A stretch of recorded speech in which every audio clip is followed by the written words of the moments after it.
بسم اللہ الرحمن الرحیم۔ السلام علیکم my dear students and my viewers, کیسے ہیں آپ سب؟ امید کرتا ہوں کہ آپ سب خیریت سے ہوں گے۔ اسٹوڈنٹس، ہمیشہ کی طرح آج بھی آپ کے لیے ایک انتہائی انفارمیٹیو ویڈیو لے کر حاضر ہوا ہوں۔ اگر آپ نے ابھی تک میرا یوٹیوب چینل سبسکرائب نہیں کیا تو کائنڈلی اس کو سبسکرائب کر لیں تاکہ آئندہ آنے والی لیٹسٹ ویڈیوز آپ تک آسانی کے ساتھ پہنچتی رہیں۔ تو چلتے ہیں آج کی ویڈیو کی طرف۔ آج کی ویڈیو میں آپ لوگوں کو بتاؤں گا کہ شطرنج یا چیس، دوستو شطرنج کا شمار دنیا کی مشکل ترین اور قدیم ترین کھیلوں میں ہوتا ہے۔ یہ ایک ایسا کھیل ہے جس کو بادشاہوں کا کھیل کہا جاتا ہے۔ اس کھیل کا اصل نام شطرنجا تھا جو بعد میں تبدیل ہو کر شطرنج بن گیا۔ ابتدا میں یہ کھیل راجا، مہاراجا اور شہزادے ہی کھیلا کرتے تھے۔ آج کی اس ویڈیو میں آپ کو بتاؤں گا کہ اس کھیل کا آغاز کہاں سے ہوا اور اس کا موجد کون ہے، اور کیسے اس نے کھیل کی بنیاد پر ملک بھر سے اناج کا صفایا کیا۔ یہ کھیل 6 صدی عیسوی میں بر صغیر میں ایجاد ہوا۔ وہاں 3000 سال قبل گپتا خاندان کی حکومت قائم تھی۔ وہاں کا بادشاہ کھیل کھیلنے میں بہت مہارت رکھتا تھا۔ ایک دن اس نے اپنی ریاست میں اعلان کروایا کہ وہ اپنے پرانے کھیلوں سے تنگ آ چکا ہے۔ اب جو کوئی بھی نیا کھیل متعارف کروائے گا اسے منہ مانگا انعام دیا جائے گا۔ بہت سے لوگوں نے اپنے اپنے کھیل متعارف کروائے، لیکن بادشاہ ان سے مطمئن نہ ہو سکا۔ آخر ساتھ والی ریاست سے ایک ریاضی دان جس کا نام سیسا تھا شطرنج کا کھیل لے کر حاضر ہوا۔ بادشاہ یہ کھیل دیکھ کر بہت خوش ہوا، اور پھر بادشاہ نے سیسا سے کہا کہ مانگو، کیا مانگتے ہو؟ سیسا نے چند لمحے سوچا اور پھر بادشاہ سے کہا، حضور، چاول کے چند دانے۔ بادشاہ نے پوچھا، کیا مطلب؟ سیسا نے کہا، آپ شطرنج کے 64 خانے چاولوں سے بھر دیں، لیکن میرے فارمولے کے مطابق۔ بادشاہ نے پوچھا کہ یہ فارمولہ کیا ہے؟ سیسا بولا، آپ پہلے دن پہلے خانے میں 1 دانہ رکھ کر مجھے دے دیں، اور دوسرے دن پہلے خانے کے مقابلے میں 2 گنے چاول یعنی چاولوں کے 2 دانے رکھ دیں۔ تیسرے دن دوسرے خانے کے مقابلے میں پھر 2 گنے چاول یعنی 4 دانے رکھ دیں، اور اسی طرح آپ ہر خانے میں چاولوں کی مقدار دگنی کرتے جائیں، یہاں تک کہ 64 خانے پورے ہو جائیں۔ بادشاہ نے سیسا کے اس بے وقوفانہ فیصلے پر کہکا لگایا اور شرط منظور کر لی، اور پھر یہاں سے دنیا کی وہ گیم شروع ہوئی جس سے آج مائکروسافٹ جیسی کمپنیوں نے جنم لیا۔ یہ بظاہر تو آسان سا کام دکھائی دیتا ہے، لیکن یہ دنیا کا مشکل ترین معمہ ہے، اور آج 3500 سال گزر جانے کے بعد بھی شطرنج کے ان 64 خانوں کو بھرنا ممکن نہیں۔ بادشاہ نے پہلے دن شطرنج کے ایک خانے میں چاولوں کا 1 دانہ رکھا اور اسے اٹھا کر سیسا کو دے دیا۔ سیسا وہ 1 دانہ لے کر چلا گیا۔ دوسرے دن بادشاہ نے دوسرے خانے میں 2 دانے رکھ دیے۔ تیسرے دن تیسرے خانے میں چاولوں کی تعداد 4 ہو گئی۔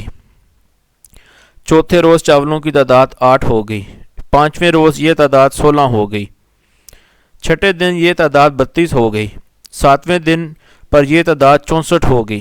8ویں دن یعنی شطرنج کی پہلی رو کے آخری خانے میں یہ تعداد 128 ہو گئی، اور 9ویں دن یہ تعداد 256 ہو گئی۔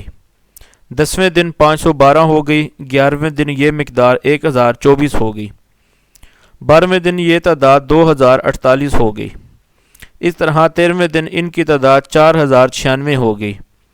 14ویں دن یہ مقدار 8092 ہو گئی۔ 15ویں دن یہ مقدار 16348۔ 16ویں دن یہ تعداد 32696 ہو گئی، اور یہاں پر شطرنج کی 2 قطاریں مکمل ہو گئی۔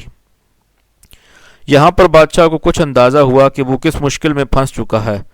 وہ خود اور اس کے سارے وزیر مشیر یہاں بیٹھ کر سارا دن چاول گنتے رہتے تھے۔ شطرنج کی تیسری قطار کے آخری خانے تک پہنچ کر چاولوں کی یہ تعداد 80 لاکھ تک پہنچ گئی، اور بادشاہ کو چاولوں کی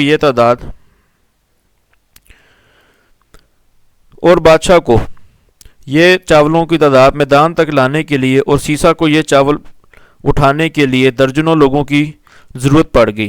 قصہ مختصر، یہاں شطرنج کی چوتھی قطار یعنی 33 خانے شروع ہوئے تو پورے ملک سے چاول ختم ہو گئے۔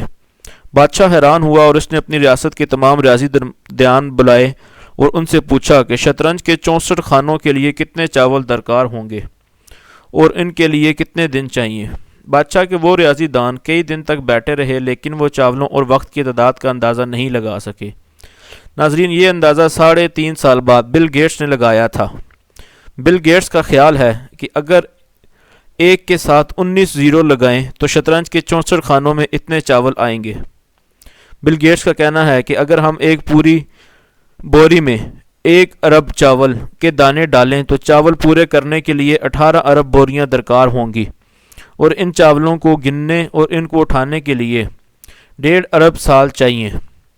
ناظرین، آپ بھی یہ کیلکولیشن کر کے دیکھ لیں، آپ بھی حیران رہ جائیں گے۔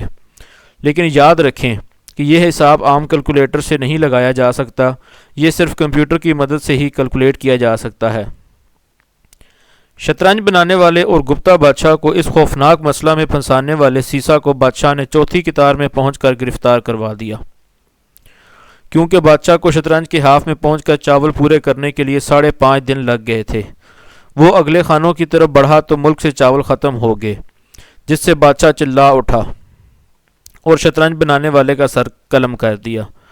تو یوں شطرنج بنانے والے تو مارا گیا، لیکن شطرنج کی سردردی آج بھی قائم ہے۔ شطرنج بھارت سے بغداد پہنچی، پھر بغداد سے اسپین اور اسپین سے یورپ چلی گئی، اور آج پوری دنیا میں شطرنج کھیلی جاتی ہے، اور کہا جاتا ہے کہ شطرنج سیاست جیسی گیم ہے جس میں پیادے سے لے کر بادشاہ تک سارے کردار موجود ہوتے ہیں، بس ایک کردار نہیں ہوتا جو کہ ہے جج کا۔ اس طرح آج کی ویڈیو کا اختتام ہوتا ہے۔ ویڈیو دیکھنے کا بہت شکریہ۔ آپ سے گزارش ہے کہ ویڈیو کو فیس بک اور واٹس ایپ پر لازمی شیئر کریں تاکہ آپ کی وجہ سے دوسروں تک بھی یہ علمی باتیں آسانی سے پہنچی جا سکیں۔ تو اگر آپ کو یہ ویڈیو پسند آئی ہے تو اس کو لائک کرنا مت بھولیے، اور میرے یوٹیوب چینل کو سبسکرائب کرنا مت بھولیے۔ اسی کے ساتھ اپنے ہوسٹ، اپنے ٹیچر محمد اویس کو دیجیے اجازت۔ اللہ حافظ۔